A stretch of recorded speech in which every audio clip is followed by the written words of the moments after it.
menjadi gembala yang baik. Tuhan Yesus adalah gembala yang baik, dan Tuhan Yesus adalah teladan kita. Semuanya anak-anak Tuhan perlu belajar menjadi gembala yang baik. Bagi orang tua, anak-anak mereka adalah jiwa-jiwa atau domba-domba yang harus digembalakan. Bagi guru, anak-anak didik mereka adalah domba-domba yang harus digembalakan. Bagi para pimpinan, bawahan mereka adalah jiwa-jiwa yang dapat mereka gembalakan. Biarlah semuanya kita, baik guru, orang tua, atau pemimpin perusahaan, dan khususnya yang sudah melayani dalam sidang Tuhan, yang ada dalam posisi kepemimpinan, misalnya sebagai pemimpin kelompok sel, apalagi sebagai gembala sidang suatu gereja yang sudah dipercayakan Tuhan, semuanya benar-benar terus bertumbuh menjadi gembala yang baik.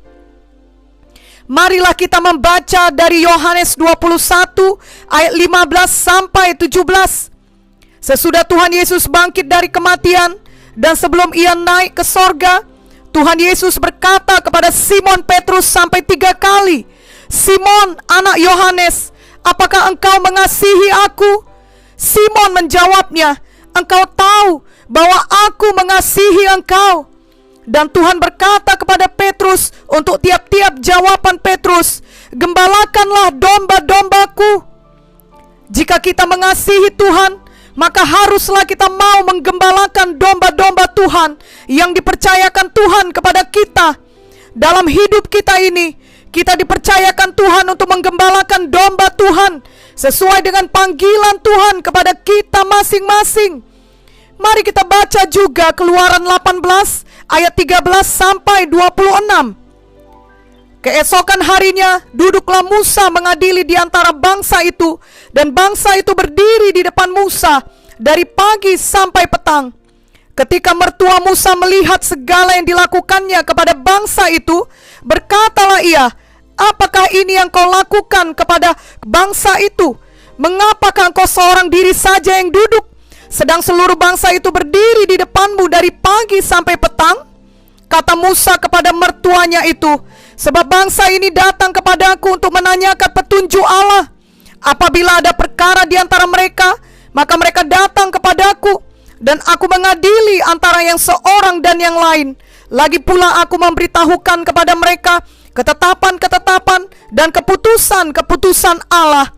Tetapi mertua Musa menjawabnya, "Tidak baik seperti yang kau lakukan itu. Engkau akan menjadi sangat lelah, baik engkau, baik bangsa yang beserta engkau ini. Sebab pekerjaan ini terlalu berat bagimu. Takkan sanggup engkau melakukannya seorang diri saja. Jadi sekarang dengarkanlah perkataanku. Aku akan memberi nasihat kepadamu, dan Allah akan menyertai engkau. Adapun engkau, wakililah bangsa itu di hadapan Allah, dan kau hadapkanlah perkara-perkara mereka kepada Allah. Kemudian haruslah engkau mengajarkan kepada mereka ketetapan-ketetapan dan keputusan-keputusan, dan memberitahukan kepada mereka jalan yang harus dijalani dan pekerjaan yang harus dilakukan. Di samping itu, kau carilah dari seluruh bangsa itu orang-orang yang cakap dan takut akan Allah, orang-orang yang dapat dipercaya dan yang benci kepada pengejaran suap. Tempatkanlah mereka di antara bangsa itu menjadi pemimpin 1.000 orang, pemimpin 100 orang, pemimpin 50 orang, dan pemimpin 10 orang. Dan sewaktu-waktu mereka harus mengadili di antara bangsa, maka segala perkara yang besar haruslah dihadapkan mereka kepadamu. Tetapi segala perkara yang kecil diadili mereka sendiri. Dengan demikian mereka meringankan pekerjaanmu, dan mereka bersama-sama dengan engkau turut menanggungnya. Jika engkau berbuat demikian, dan Allah memerintahkan hal itu kepadamu, maka engkau akan sanggup menahannya, dan seluruh bangsa ini akan pulang dengan puas senang ke tempatnya." Musa mendengarkan perkataan mertuanya itu, dan dilakukannya segala yang dikatakannya. Dari seluruh orang Israel, Musa memilih orang-orang cakap dan mengangkat mereka menjadi kepala atas bangsa itu, menjadi pemimpin 1.000 orang, pemimpin 100 orang, pemimpin 50 orang, dan pemimpin 10 orang. Mereka ini mengadili di antara bangsa itu sewaktu-waktu. Perkara-perkara yang sukar dihadapkan mereka kepada Musa, tetapi perkara-perkara yang kecil diadili mereka sendiri. Dari ayat 21 tadi, kita mengerti bahwa ada orang yang dipercayakan untuk menggembalakan 1.150 orang. Seberapa banyak pun orang yang dipercayakan Tuhan untuk kita gembalakan saat ini? Apakah hanya 10 orang atau 100 orang atau berapa saja? Yang terpenting adalah kita menggembalakannya dengan baik, seperti yang tertulis dalam ayat 21 di atas. Kita yang menggembalakan harus mau bertumbuh menjadi orang-orang yang cakap dan takut akan Allah, orang-orang yang dapat dipercaya, dan orang-orang yang benci kepada pengejaran suap. Teladan kita untuk menjadi gembala yang baik tentunya adalah Tuhan sendiri. Daud tahu Tuhan adalah gembala yang baik. Ini dituliskannya dalam Mazmur 23 ayat 1-6. Mazmur Daud, Tuhan adalah gembalaku, takkan kekurangan aku. Ia membaringkan aku di padang yang berumput hijau. Ia membimbing aku ke air yang tenang. Ia menyegarkan jiwaku. Ia menuntun aku di jalan yang benar oleh karena namanya. Sekalipun aku berjalan dalam lembah kekelaman, aku tidak takut bahaya, sebab Engkau besertaku. Gadamu dan tongkatmu, itulah yang menghibur aku. Engkau menyediakan hidangan bagiku di hadapan lawanku. Engkau mengurapi kepalaku dengan minyak, pialaku penuh melimpah. Kebajikan dan kemurahan belaka akan mengikuti aku seumur hidupku, dan aku akan diam di dalam rumah Tuhan sepanjang masa. Jadi dari Mazmur 23 ayat 1-6 ini, kita mengerti bahwa untuk menjadi gembala yang baik, kita perlu meneladani Tuhan Yesus. Mari kita membawa jiwa-jiwa ke air yang tenang. Inilah keadaan jiwa-jiwa yang digembalakan oleh gembala yang baik. Mereka tidak kekurangan firman, dan mereka ada di dalam damai Tuhan. Ayat yang lain adalah dari Yohanes 10 ayat 1-16. Aku berkata kepadamu, sesungguhnya siapa yang masuk ke dalam kandang domba dengan tidak melalui pintu, tetapi dengan memanjat tembok, ia adalah seorang pencuri dan seorang perampok. Tetapi siapa yang masuk melalui pintu, ia adalah gembala domba. Untuk dia penjaga membuka pintu, dan domba-domba mendengarkan suaranya, dan ia memanggil domba-dombanya masing-masing menurut namanya dan menuntunnya keluar. Jika semua dombanya telah dibawanya keluar, ia berjalan di depan mereka, dan domba-domba itu mengikuti dia, karena mereka mengenal suaranya. Tetapi seorang asing pasti tidak mereka ikuti, malah mereka lari daripadanya, karena suara orang-orang asing tidak mereka kenal. Itulah yang dikatakan Yesus dalam perumpamaan kepada mereka, tetapi mereka tidak mengerti apa maksudnya ia berkata demikian kepada mereka. Maka kata Yesus sekali lagi, aku berkata kepadamu, sesungguhnya akulah pintu ke domba-domba itu. Semua orang yang datang sebelum aku adalah pencuri dan perampok, dan domba-domba itu tidak mendengarkan mereka. Akulah pintu, barang siapa masuk melalui aku, ia akan selamat, dan ia akan masuk dan keluar dan menemukan padang rumput. Pencuri datang hanya untuk mencuri dan membunuh dan membinasakan. Aku datang supaya mereka mempunyai hidup dan mempunyainya dalam segala kelimpahan. Akulah gembala yang baik. Gembala yang baik memberikan nyawanya bagi domba-dombanya. Sedangkan seorang upahan yang bukan gembala dan yang bukan pemilik domba-domba itu sendiri, ketika melihat serigala datang, meninggalkan domba-domba itu lalu lari, sehingga serigala itu menerkam dan mencerai-beraikan domba-domba itu. Ia lari karena ia seorang upahan dan tidak memperhatikan domba-domba itu. Akulah gembala yang baik, dan aku mengenal domba-dombaku, dan domba-dombaku mengenal aku. sama seperti Bapa mengenal aku dan aku mengenal Bapa, dan aku memberikan nyawaku bagi domba-dombaku. Ada lagi padaku domba-domba lain yang bukan dari kandang ini. Domba-domba itu harus kutuntun juga, dan mereka akan mendengarkan suaraku, dan mereka akan menjadi satu kawanan dengan satu gembala. Jadi jelas perbedaan gembala yang baik dan gembala upahan. Gembala yang baik memberikan nyawanya bagi domba-dombanya. Ini tertulis di ayat 11. Gembala upahan meninggalkan domba-domba. Ia melarikan diri sehingga domba tercerai-berai oleh serangan serigala, yakni serangan setan yang membuat gereja Tuhan terpecah-pecah. Ini tertulis di ayat 12. Kita mengetahui bahwa Tuhan menghendaki agar gerejanya bersatu. Yohanes 17 ayat 21 sampai 23 menuliskannya. Gembala yang baik rela mengorbankan nyawanya untuk domba-domba agar tetap bersatu dan terpelihara oleh Tuhan Yesus. Sebab sesungguhnya Tuhan Yesuslah yang menggembalakan seluruh dombanya sepanjang zaman di seluruh dunia. Gembala upahan akan lari meninggalkan domba-dombanya dan membiarkan tercerai-berai oleh karena mereka tidak mengasihi domba dengan kasih yang tulus dan rela berkorban bagi domba. Mereka hanya fokus kepada upah dalam menggembalakan domba-domba. Jika tidak ada untungnya atau jika ada persoalan, maka mereka lari. Mereka tidak peduli kepada kawanan domba yang tercerai-berai akibat mereka lari, sehingga tidak ada yang menggembalakan kawanan domba tersebut.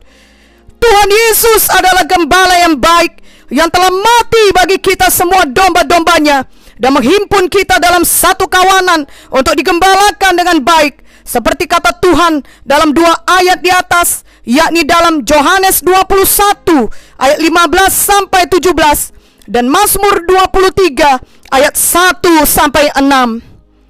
Sekarang ini Tuhan telah ada di sorga, dan kitalah yang dipanggil Tuhan untuk menjadi seperti Yesus, yakni untuk menggembalakan dombanya. Dombanya adalah tubuhnya di dunia.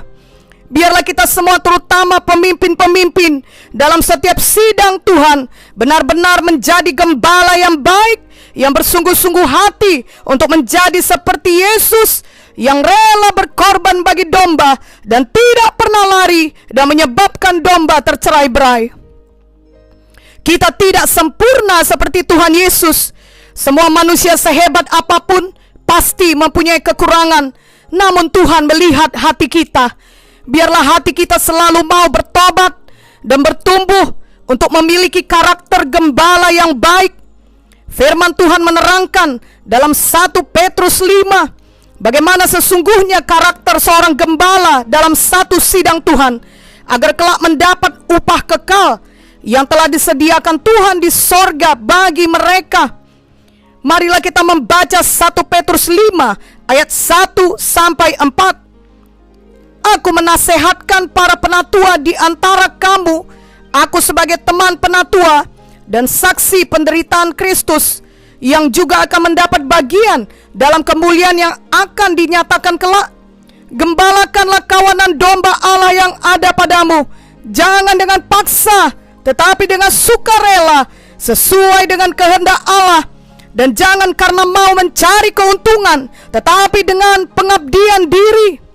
Janganlah kamu berbuat seolah-olah kamu mau memerintah atas mereka yang dipercayakan kepadamu, tetapi hendaklah kamu menjadi teladan bagi kawanan domba itu. Maka kamu, apabila Gembala Agung datang, kamu akan menerima mahkota kemuliaan yang tidak dapat layu. Jadi ini harus kita lakukan saat kita menggembalakan jiwa, yakni yang pertama, jangan dengan terpaksa, tetapi dengan sukacita oleh karena panggilan dan kehendak Tuhan. Yang kedua, jangan untuk mencari keuntungan, tetapi untuk pengabdian diri. Yang ketiga, jangan untuk menguasai, tetapi untuk menjadi teladan. Inilah karakter gembala yang baik, yang kelak menerima mahkota kemuliaan.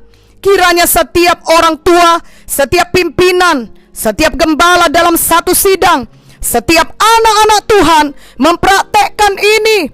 Dengan demikian, tidak akan ada iman jiwa-jiwa yang dipercayakan Tuhan untuk kita pimpin yang terguncang dan tercerai-berai, oleh karena kita bukanlah gembala upahan, melainkan gembala yang baik.